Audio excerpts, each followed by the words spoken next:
சகோதரர்களே, 39 பேர் இஸ்லாத்துக்கு வந்துட்டாங்க. அப்ப எத்தனை பேர்? அபூபக்கர் முதலாவது ரலியல்லாஹு அன்ஹு கூட்டி வந்தார். 6 வாலிபர்களை உருவாக்கி விட்டார்.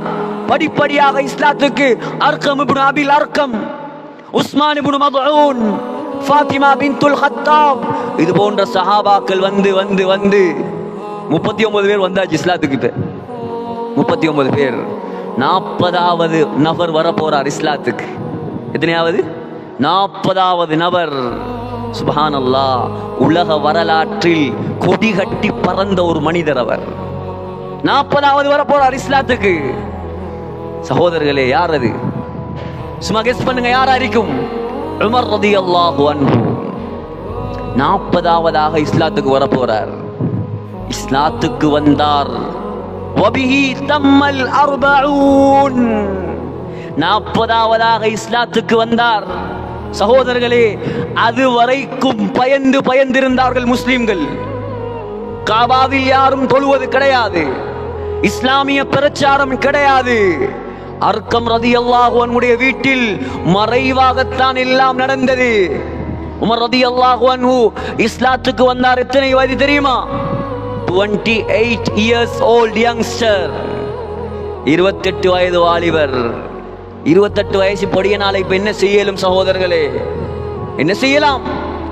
நினைத்தால் எல்லாம் செய்யலாம். ஆனால் வாலிபன் போனை கண்டு எல்லாத்தையும் மறந்துட்டான். தண்ட கட்ச மறந்துட்டான். தன்னுடைய ஆற்றலை இழந்துட்டான். 28 வயது பொடியன் இஸ்லாத்துக்கு வந்திருக்கிறார். அதுவரைக்கும் முஸ்லிம்களுக்கு அடித்த அந்நியர்கள் அடிப்பதை நிப்பாட்டி விட்டார்கள். ஏன்? உலகத்தின் வல்லரசன் இஸ்லாத்துக்கு வந்த மாதிரி பயம். இப்ப அதுவரைக்கும் பயந்து கொண்டிருந்த முஸ்லிம்கள் தைரியமாக காபாவுக்கு வந்து தொழுதார்கள். ஒரு வாலிபனுடைய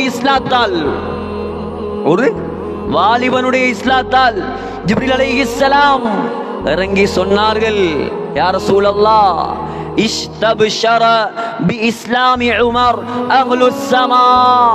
பூமியில உள்ள முஸ்லிம்களுக்கு மட்டுமல்ல சந்தோஷம், உமர் இஸ்லாத்துக்கு வந்தது வானத்தில் உள்ள மலக்குமார்களுக்கும் சந்தோஷம். சகோதரர்களே, அந்த வாலிபர் தான் 10.5 வருடங்கள் இஸ்லாமிய சாம்ராஜ்யத்தை கட்டியாண்டார். அந்த வாலிபர் தான் தன்னுடைய வரலாற்றில் 5000 பள்ளி கட்டினார். எத்தனை பள்ளி? 5000. கட்டுக்கதையில் ஆதாரம் உடனே காட்டுவேன்.